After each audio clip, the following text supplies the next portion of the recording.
Hello, and welcome to the Scaling Done Right podcast. I am Kio, and this podcast is a companion to the book I wrote with Gerion.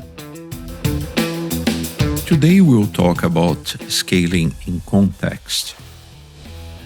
There are several important aspects for you to consider in order to be successful in transforming your organization. The goal of Scrum at Scale is to incrementally craft the right organization. Incrementalism is a rejection to what is sometimes called Big Bang transformations. You spend a lot of time planning, and then everything is changed at once. Big Bang transformations are taught as a way to limit the amount of time that members of the organization is spent in this state of uncertainty. The idea with Big Bang transformations is unfreeze the organization by providing a shock to the system. Then you change as much as possible within a very short period of time. Then you freeze the organization again, and you hope to achieve a calm and steady state. The thing about Big Bang transformations is they rest on the very same faulty assumptions as a waterfall project planning. We can see the future. Yay, we all have crystal balls, right? Experts know best. And wait, and then panic. I also call that hair on fire syndrome. It shouldn't come as a surprise that most Big Bang transformations fail. The thing is, as much as crash and burn, that's not the worst part of it. The worst is a big change, and it's very difficult to roll back big changes. If you're doing incremental changes, if they fail, they're easy to roll back.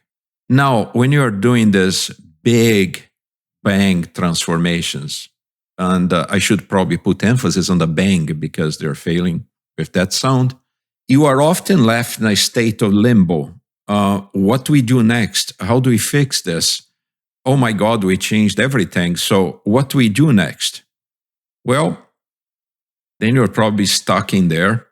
And with luck, it's going to take just about a year or two to get out of that situation. Then, of course, somebody's going to suggest, well, let's do another Big Bang transformation, and let's hire some other group of external agencies and consultants, and they will fix this. This time, everything is going to be different. Really? Well, if you want to believe that, be my guest. If you're doing incremental changes, if they fail, they're easy to roll back. Now, when you're doing this big bang transformations, and I should probably put emphasis on the bang because they're failing with that sound, you are often left in a state of limbo. What do we do next? How do we fix this? Oh my God, we changed everything. So what do we do next? Well, then you're probably stuck in there. And with luck, it's going to take just about a year or two to get out of that situation. Then, of course, somebody's going to suggest, well, let's do another Big Bang transformation, and let's hire some other group of external agencies and consultants, and they will fix this. This time, everything is going to be different. Really? Well, if you want to believe that, be my guest. Another mistake, very common one actually, in Big Bang transformations is they assume that the current state of the organization is unimportant. I always say the most important thing is to start of some sort of gamble walk, which some people call go sees. Put your boots on the ground. Go understand what is going on, where the action is actually taking place. Sure, it's important to have reports, statistics, but are those current? Are they biased in any way, shape, or form? If your knowledge of the situation is even a couple weeks old, you risk getting the starting point completely wrong. Scrum at Scale consists of 12 modular components. These components are connected via known stable interfaces. You don't need to worry about what's going to happen if you change something, the way you think when you do, let's call it release planning, right? You define a stable interface and then you can just plug and play your improvements. So think about this. Cross-team coordination and communication doesn't work. Okay, let's address that to the next sprint. Maybe it may even take more than one sprint, but you're just dealing with that at one point in time. Then when you make it work, okay, we can move to something else. This way, the organization evolves quickly without the ground shaking that happened with the Big Bang. So how would you prioritize where to work next? Well, when we do our Gamble Walk, our Go-Sees, we can build a scaling heat map, which is a technique that is taught during the Scrum at Scale classes. I also recommend that from that heat map, you build an impact map, because one of my favorite topics is output versus outcome. And impact maps are great to establishing outcomes. And if you can achieve those outcomes with a minimum of output, even better. So do we just pick up things and we work on them? Well, not quite. Even though I'm not very prescriptive and neither is Scrum at Scale, there are a sequence of events that you should consider. The first step is to do your Go-See, your Gamble Walk. Put your boots on the ground and go understand the organization. If you don't wear boots, flip-flops is okay, maybe in a warm weather thing, right?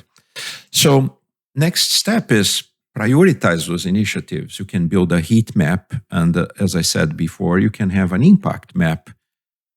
Then the third step is to create an executive action team, the EAT, which is responsible for the organizational transformation. Once you have the EAT members, the next step is to create the executive meta scrum, the chief product owner. Then you're going to have to pick up all these people, plus a number of teams that are going to be your reference model, and train them. By the time they complete training, the chief product owner is going to have a transformation backlog, and you can form teams around that. Then you deliver every sprint. You revise the enterprise priorities, probably quarterly, right? That's a common time scope. And then basically rinse and repeat until the whole organization is in Scrum. This model is adopted when you do what we call top-down transformations. You have executive sponsorship, you have executive support. A much more common case, at least in my experience, is to have a bottom-up transformation. That usually happens because a department lead decides that Scrum is a great thing and we should use it. And as it is the case, many times senior leadership doesn't even know that's happening. That's what we call creating an agile bubble. There are a few things you have to consider when you're doing a bottom-up transformation. The first of all is they take longer. Second is that organization, that bubble, has to interface with the rest of the organization who didn't adopt Scrum yet. Bottom-up transformations are a very good example on we have to proceed incrementally. Also, you have to consider that when you are doing a bottom-up transformation, you are interfacing with a much larger organization, and they may be using different agile methods and frameworks. The advantage of using Scrum at Scale is Scrum at Scale is the only scaling framework that enables true agility on all levels, team of teams, and the whole organization, and is also very flexible and open. If you liked this podcast and you want to learn more, you can order Scaling Done Right at scalingdoneright.com or wherever books are sold. I hope you have enjoyed our podcast. For consulting, training, or coaching in Agile and Lean, you can reach out to Kyo at raskere.com and to Gerion at teamflow.net. Thank you.